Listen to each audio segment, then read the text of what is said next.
नमस्कार मित्रांनो, आजची ही कथा ऐकताना तुमच्या अंगावरती काटा आल्याशिवाय राहणार नाही.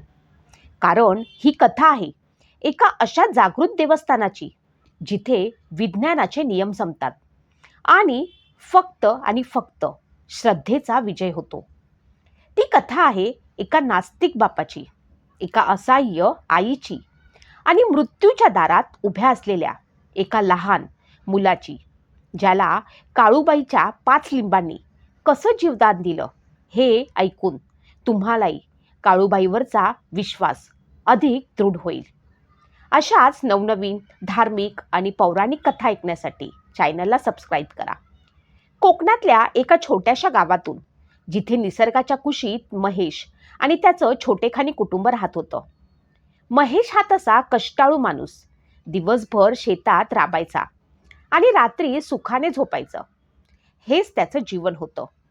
त्याच्या या सुखी संसारात त्याची पत्नी लता आणि 7 वर्षांचा मुलगा ओम हेच त्यांचं विश्व होतं. महेशचा देवावरती फारसा विश्वास नव्हता. तो म्हणायचा की कष्ट हाच आपला देव आहे. पण लता मात्र देवाची निस्सीम भक्त होती. ती दररोज न चुकता तुळशीपाशी दिवा लावायची आणि काळूबाईची आरती करायची. सगळं काही सुरळीत चाललं होतं. पण म्हणतात ना की हसत्या खेळत्या घराला कोणाची तरी नजर लागतेच. आणि तसंच काहीतरी महेशच्या घरात घडलं. ते दिवस होते पावसाळ्याचे. बाहेर मुसळधार पाऊस पडत होता आणि अचानक रात्रीच्या वेळी ओम झोपेतून दचकून उठला आणि जोरात किंचाळला, "आई, आई, आई, मला भीती वाटते." महेश आणि लता धावतच त्याच्या जवळ गेले. बघतात तर काय, ओम घामाने थपथपला होता आणि त्याचे डोळे भीतीमुळे विस्पारलेले होते. लताने त्याला आपल्या जवळ घेतलं आणि विचारलं, "बाळा, काय झालं?" तेव्हा ओमने कोपऱ्याकडे बोट दाखवलं आणि म्हणाला, "तिथे बघ, कोणीतरी उभं आहे, कोणीतरी उभं आहे." महेशने लाईट लावली, पण खोलीत कोणीच नव्हतं. महेशला वाटलं की मुलाला वाईट स्वप्न पडलं असेल, म्हणून त्याने ओमला थोपटवून झोपवलं. पण ती रात्र महेशच्या आयुष्यातील वादळाची सुरुवात होती. दुसऱ्या दिवशीपासून ओमला ताप येऊ लागला. त्याला डॉक्टरांकडे नेलं गेलं. औषधं दिली गेली, पण ताप काही उतरत नव्हता. हळूहळू ओमचं खाणं पिणं बंद झालं. जो मुलगा दिवसभर इकडे तिकडे उड्या मारायचा, तो आता अंथरुणाला खिळून होता. डॉक्टरांनी अनेक टेस्ट केल्या, रक्ताच्या सर्व तपासण्या केल्या, पण रिपोर्टमध्ये काहीच निघत नव्हतं. डॉक्टर गोंधळले होते की मुलाला नक्की झालंय तरी काय. 15 दिवस उलटून गेले. ओमची प्रकृती खालावत चालली होती. आता तर तो विचित्र वागू लागला होता. कधी कधी तो एकटक नजर लावून बसून राहायचा, तर कधी कोणाशी तरी बोलल्यासारखा करायचा. गावातल्या जुन्या जाणत्या बायांनी लताला सांगितलं की, "बाई, हे दुखणं चांगलं नाही. हे दुखणं काही अंगावर काढू नकोस. हे औषधानं बरं होणारं नाही. याला काहीतरी बाहेरची बाधा झाली आहे." महेश या गोष्टी मानायला तयार नव्हता. पण जेव्हा एका रात्री घरातल्या देव्हाऱ्यातली समई आपोआप विझली आणि त्याच वेळी ओमच्या खोलीतून विचित्र हसण्याचा आवाज आला, तेव्हा मात्र महेशच्या काळजात धस्स झालं. विज्ञानाचा आधार संपला होता आणि आता फक्त ईश्वराचा आधार उरला होता. त्या रात्री लता काळूबाईच्या फोटोसमोर रडत रडत झोपी गेली आणि पहाटेच्या वेळी तिला एक दृष्टांत झाला. स्वप्नात तिला एक उंच डोंगर दिसला, जिथे सुसाट वारा वाहत होता आणि घंटांचा नाद कानावरती पडत होता. त्या डोंगराच्या शिखरावरती एका भव्य मंदिरातून एक साद आली. "घाबरू नकोस, मी आहे. तुझ्या लेकराला घेऊन माझ्या दारात ये. त्याला फक्त माझे 5 लिंबू वाचवू शकतात." लता दचकून जागी झाली.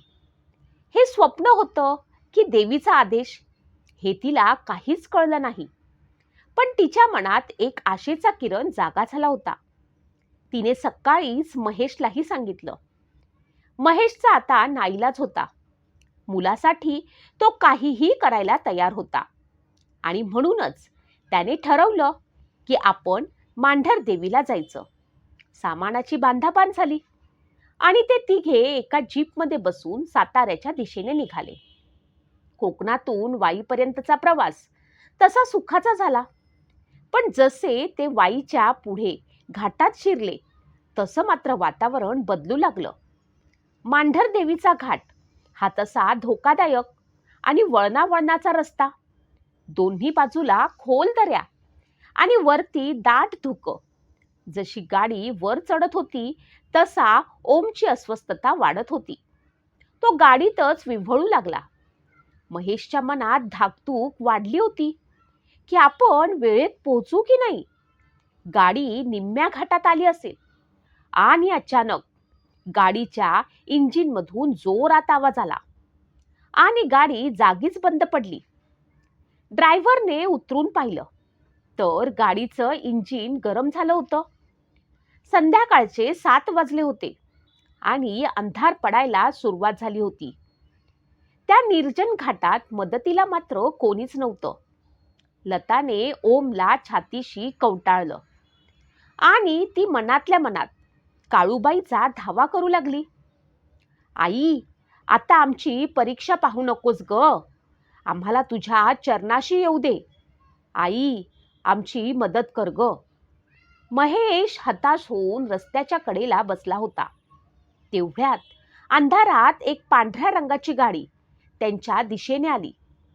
त्या गाडीतून एक वृद्ध गृहस्थ खाली उतरले. त्यांच्या कपाळावर मोठं कुंकू होतं आणि हातात एक काठी होती. त्यांनी महेशला विचारलं, काय झालं पोरा, गाडी बंद पडली का? महेश म्हणाला, हो काका, आम्ही मांढर देवीला चाललोय, पण गाडीनं दगा दिला. पोरग तो आजारी आहे म्हणून चाललोय. त्या गृहस्थानं गाडीच्या इंजिनवर फक्त हात फिरवला आणि हसून म्हणाले, काळजी करू नकोस, आईचं बोलावणं आलंय ना, मग कोणतंच संकट तुम्हाला रोखू शकत नाही.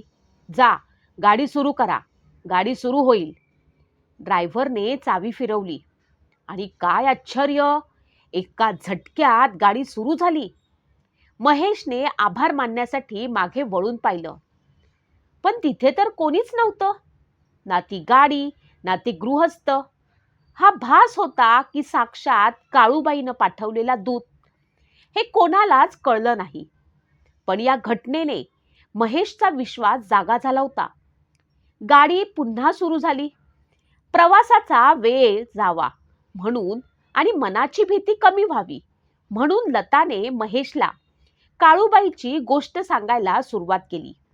ती म्हणाली, हजारो वर्षांपूर्वी या भागात रत्नासूर नावाचा एक महाभयंकर दैत्य राहत होता. त्यानं भगवान शंकरांची तपश्चर्या करून अनेक वरदान मिळवली होती.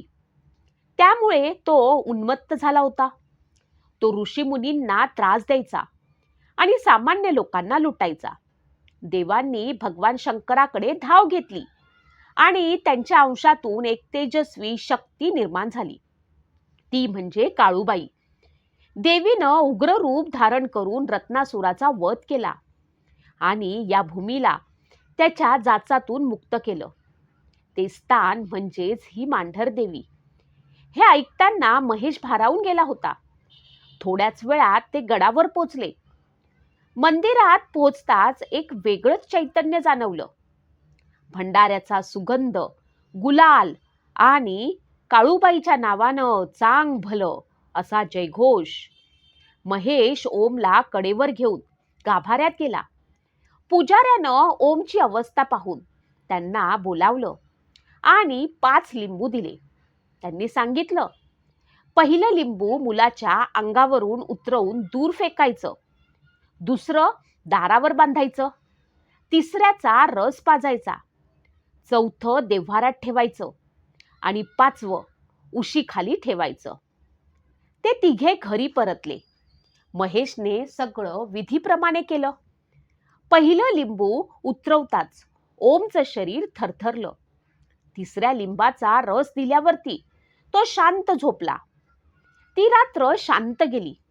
सकाळी अचानक ओम उठला आणि म्हणाला, आई, मला भूक लागली आहे, काहीतरी खायला दे.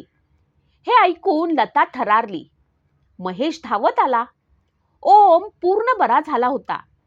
डॉक्टरही थक्क झाले होते की ज्या मुलाची प्रकृती इतकी खालावली होती तो एका रात्रीत ठणठणीत बरा कसा झाला. हे मेडिकल सायन्सच्या पलीकडचं होतं. पण महेशला आणि लताला त्याचं उत्तर माहीत होतं. ते उत्तर होतं काळूबाईचे 5 लिंबू. मित्रांनो, ही कथा फक्त महेशची नाही, तर अशा लाखो भक्तांची आहे ज्यांना या 5 लिंबांनी नवं आयुष्य दिलं आहे. आजही मांढर देवीला दरवर्षी लाखो लेक येतात. आपले दुःख देवीच्या चरणी अर्पण करतात. असं म्हणतात की पौष पौर्णिमेला इथे जी रात्री यात्रा भरते त्या यात्रेत देवीचं रूप पाहण्यासारखं असतं. देवीची पालखी जेव्हा निघते तेव्हा अंगात वारस संचारल्यासारखा उत्साह असतो. लोक लांबून लांबून येतात, अनवाणी येतात आणि देवीला साकडं घालतात. काळूबाई ही जितकी उग्र आहे तितकीच ती मायाळू सुद्धा आहे. जर तुमची श्रद्धा खरी असेल आणि मन साफ असेल तर ती तुमच्या मदतीला धावून येतेच. पण जर तुमच्या मनात कपट असेल तर तिची शिक्षा ही तितकीच कठोर असते. म्हणून मांढर देवीला जाताना नियमांचं पालन करणं खूप महत्त्वाचं असतं. असं म्हणतात की तिथे गेल्यावरती मांसाहार करू नये किंवा वाईट विचार मनात आणू नयेत. महेशच्या कुटुंबावरती आलेलं संकट हे एक निमित्त होतं, पण त्यातून त्यांना ईश्वराची प्रचिती आली. या घटनेनंतर महेशचं संपूर्ण आयुष्य बदलून गेलं. आता तो प्रत्येक पौर्णिमेला काळूबाईच्या दर्शनाला जातो आणि गरजू लोकांना मदत करतो. त्याला समजलं आहे की जगात अशी एक शक्ती आहे जी आपल्याला दिसत नाही, पण ती आपल्या पाठीशी खंबीरपणे उभी असते. या 5 लिंबांच्या कथेनं आपल्याला हेच शिकवलं आहे की जेव्हा जेव्हा सगळे दरवाजे बंद होतात तेव्हा श्रद्धेचा दरवाजा उघडा असतो. अनेक वेळा आपण संकटात खचून जातो. काय करावं ते सुचत नाही. अशा वेळी तर्क आणि बुद्धी बाजूला ठेवून एकदा निस्सीम मनानं ईश्वराला हाक मारून पहा. ती हाक कधीच वाया जात नाही. मग ती काळूबाई असो किंवा तुमचं कुलदैवत, विश्वास महत्वाचा आहे. काळूबाईच्या नावानं चांग भलं.